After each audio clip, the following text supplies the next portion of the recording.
Hey guys, today I wanted to make a video talking about um, a a very how do I say this? A very unfortunate event. And if you're wondering why Bubbles isn't there, because his tank's usually right there, it's because you might already have figured out he passed. And I'm not sure if I caused it or if something else caused it, but there might be some reasons for why I caused it, and I take full responsibility if I did. And yeah, so the reason why Bubbles unfortunately passed is because he was suffering with dropsy. And if you don't know what that is, it's basically kidney failure. I'm guessing it's kidney failure, and fluids build up there and it makes them really bloated, and that's what Bubbles got. Um, his scale started to raise up like pine coning, so I instantly knew that I don't have much time. And every day I would check up on him, do salt baths, give him Fern 2, which is over there on my shelf. Um, every day I would give him treatment for hopefully he could recover, because I caught it really early when he didn't even have it. And I gave him salt baths. I went to Walmart instantly and gave him Epsom salt bath, which um at first, day one, where I noticed he had this, he was really bloated. He looked like a box. Like his stomach was like this before, and now it's like this. He looked like a box, and I instantly removed him out of his tank and put him into a half-gallon tank, which is now behind me as a memorial. Um, Let me see if you can see it. I'll show you guys in a few seconds. Um, so I instantly moved into a hospital tank, gave him Epsom salt bath, uh, and the pine coning. It was like just a little bit up, like this, but it instantly went down the next day.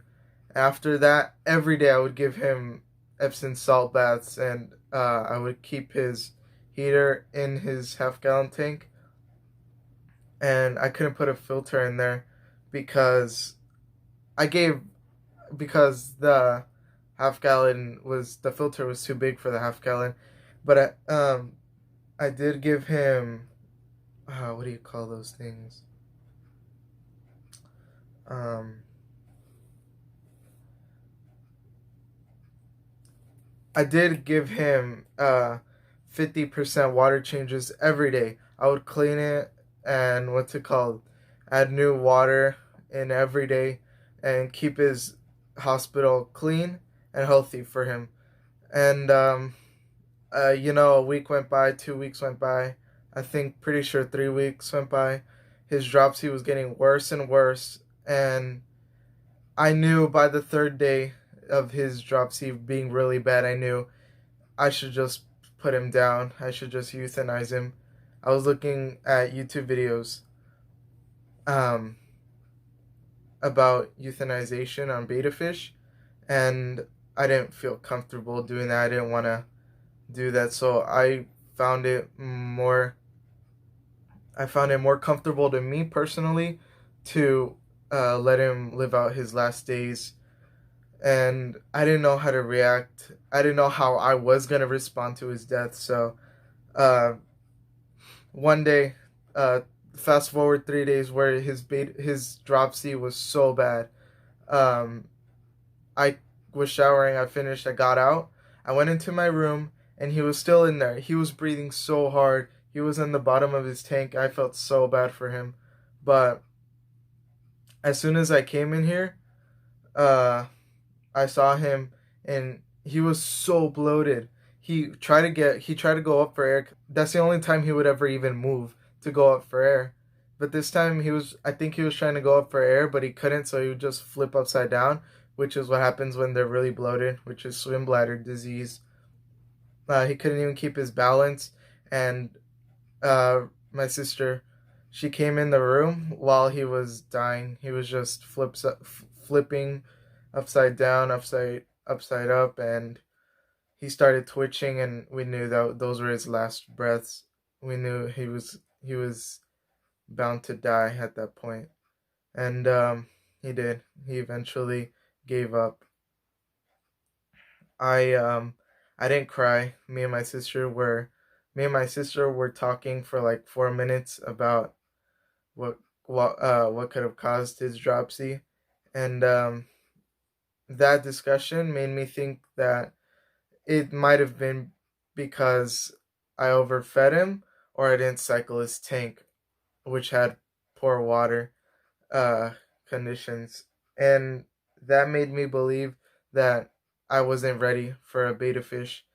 If I didn't know the cycling about a tank cycling before you get it, then I don't feel ready to get a beta fish now.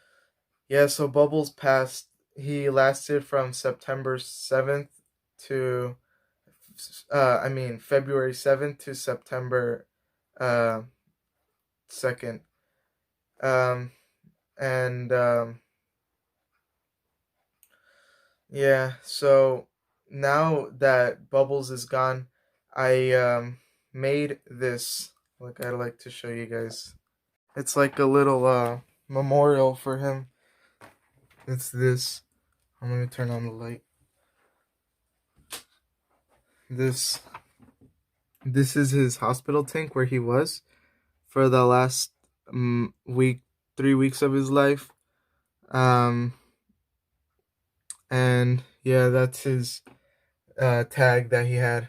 I don't know where I'm gonna put it if I ever want to put something there and replace it, but I have something to show you guys. So before all of this started, me and my dad were building a tank stand for my new 10-gallon tank that's over here. Let me show you guys. Let me show you guys with the light on first. This is it. The 10-gallon tank and the stand. So this is what I'm gonna cycle.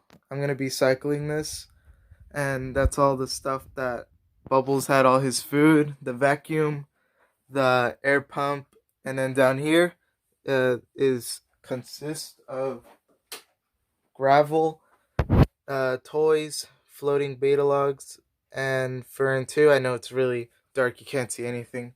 And the tank that Bubbles was in, it's right over here. Let me take it out. So it was my mistake for not cycling this tank. This is going to be the next hospital tank that I will keep. So yeah, that's my video on the passing of Bubbles. And here's 30 seconds of silence for Bubbles. And there is background noise, by the way. Well, all I have to say now is rest in peace, Bubbles.